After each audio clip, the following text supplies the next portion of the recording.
Hey, what's going on, guys? It's the VDM here with another video.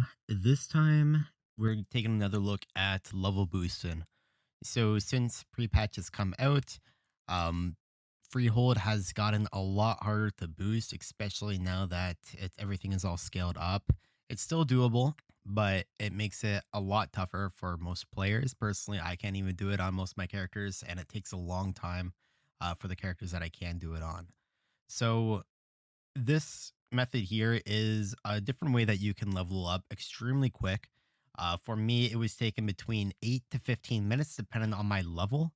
8 minutes being if I was like around the level 20 or so, and then 15 minutes being if I was up by like 48, 49. Either way, it's still extremely quick for levels.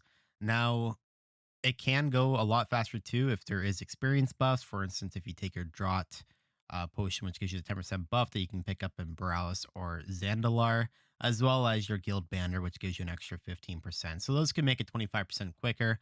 And then if there's any event going on as well, that can also give you a 10% boost as well. So this method here is mob farming in the open world using the new system added in pre-patch, which is Chromie. So what you need for this type of boost, you need one booster. You need the character being leveled up. Now, this character needs two things. One, they have to be at least level 15. You can do it at lower levels, but it's a lot slower since these mobs start scaling at level 15. And the second thing you have to do, and it's very important, that your character is activated with Chromie. So, or your leveling character has to be activated with Chromie.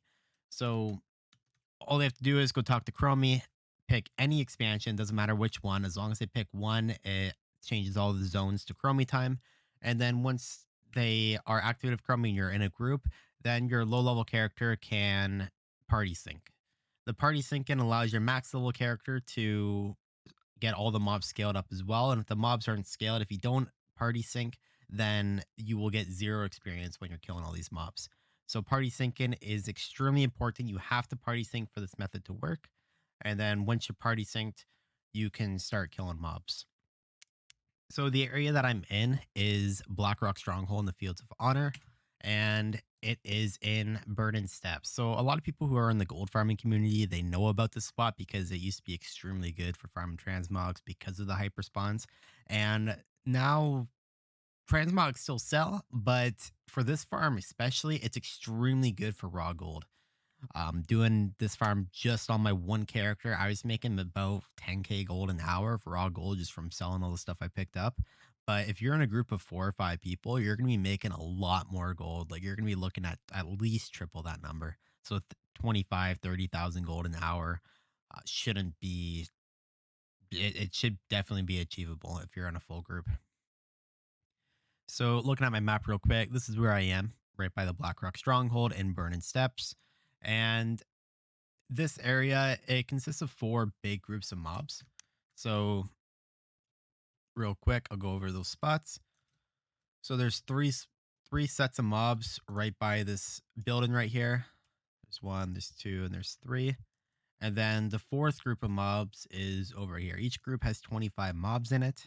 This is the fourth one here. And they continue to hyperspawn as long as you're clearing them all, as well as the mobs surrounding it. All the mobs in this area help towards the hyperspawn, but you don't even have to get the ones on the side because they are out of the way. You can just focus on the big groups. So what you're going to do, whoever the leveling character is, you're going to sit them on this rock right here where circle is. And that way they'll be in range of all the spots where you're going to be killing. So they'll be able to get XP. Now, if they have a banner, they can put up a banner. They can use their Draught potion and whatever other methods they have to get more experience. If they have heirlooms and they have rested experience, that helps as well. But if not, they can just sit there and they'll get experience. If they are over level 30, they can actually use flying, and they can also fly around and loot all the mobs that you're killing too. Since there is a lot of raw gold to get from this farm, it's not a bad idea. Especially if they're paying for the running gold, then they can also get a lot of their gold back just from looting the mobs. So what we're gonna do? So I have Skull as a kill point just so it's a range of that spot there. And also once you kill all the mobs, it can let you mount up again, so you're not gonna be getting spawned on by any of these 3 sections. So I always pull them to Skull, kill them on Skull, and then I go to the next spot. So you want to kill those 3 sections and then this section over here. From what I was seeing at right now at level 21, which is my Death Knight's level, it was taking about 8 to 9 minutes without heirlooms to level up. So it's a little bit quicker at level 15 per se. And I was also doing some leveling at around 32, 33, and it was taking about 12 minutes, 10 to 12 minutes for that level. Now, if you have the draw and you have the banner, it gives you an extra 25%. So it's going to be 25% quicker. And as well, if you bring in two characters that you're leveling and not just one, every character you add in to this group that's low level, it's gonna decrease the time or sorry, increase the time by 25%. So it's 25% slower for every other character you add on to level. So if you need to level two characters, it's more worth your time to bring them both in. But overall, it's fast as just doing it with one character. And then if you have two people killing, like two level 50s that are max geared, it's going to be 50% slower. So unless you're killing the mobs twice as quick, it's not worth it. Or it's not worth it having more than one character.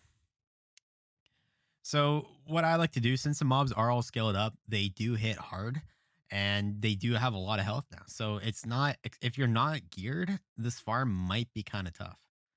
Um, I was having some issues on my monk, but on my demon hunter who has a lot more gear, it's a lot easier.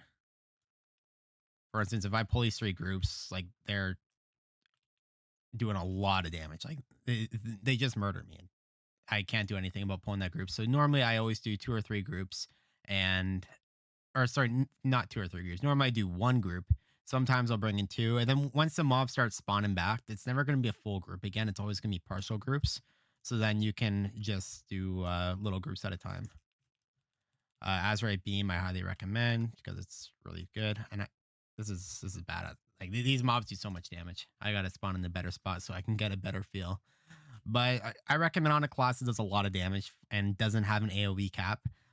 Hunters are probably really good for this farm, and well, and most classes that can tank mobs have a way to tank the mobs and have no cap should be good for this farm.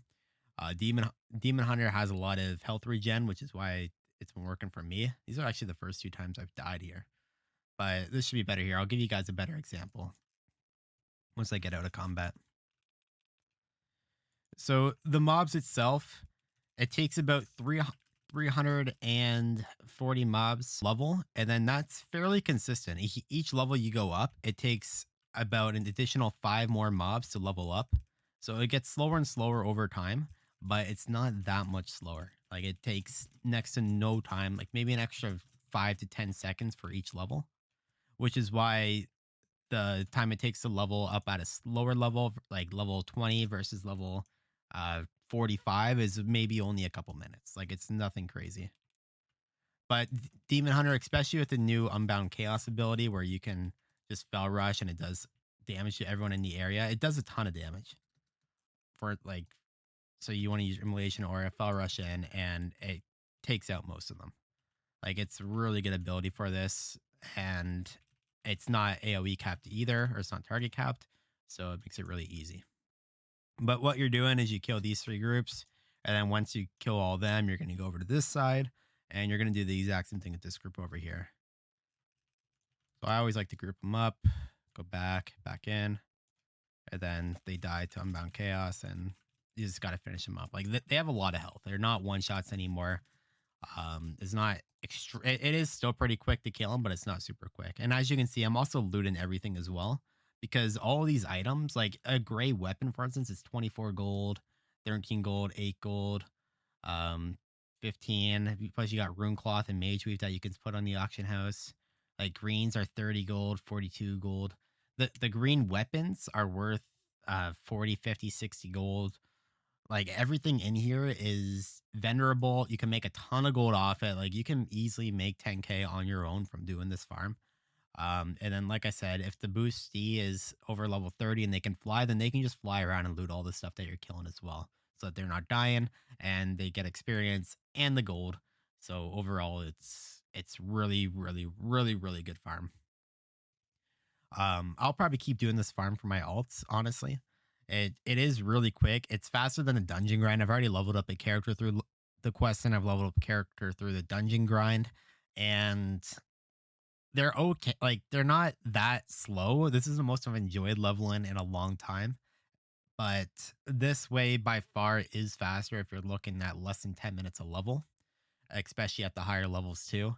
But if it's not for you, if you don't like farming, don't have someone to farm it for you, then probably dungeon grinding and questing would be your go-tos. But the other downside of this farm as well is you don't really get any good upgrades. Like you don't get the dungeon upgrades, but you still do get like greens, blues, purples that you could use. Some of the greens are worth a lot, and a couple of the purples are also worth a lot too that you can get from this farm to help with the gold. But overall, this farm is really quick, and you just keep going around. You keep going, pulling the groups as they spawn back. Like they spawn extremely fast. You can just keep killing nonstop. There's no mobs over here. Go check on the other side, kill that group again, come back over, and it's just constant killing. There's always mobs up. It's extremely quick to level. Um, as a reference point, a full group of mobs is about 5 to 6% of an experience, or 5 to 6% of a level. So it doesn't take long at all to level up your characters through this method, especially if you have a good AoE character that can kill these mobs extremely quick. But anyways, guys, that's it for today. I hope you enjoyed the video. If you do use this farm, let me know in the comments below and tell me if it works for you, if it doesn't work for you, if maybe there's another spot that you guys do using Chromie that works for you. I know this spot is going to show up a lot moving forward when it comes to raw gold. And I might do a video on the raw gold side of it, but I know there will be more videos about this spot for raw gold because it's insane now with Chromie time.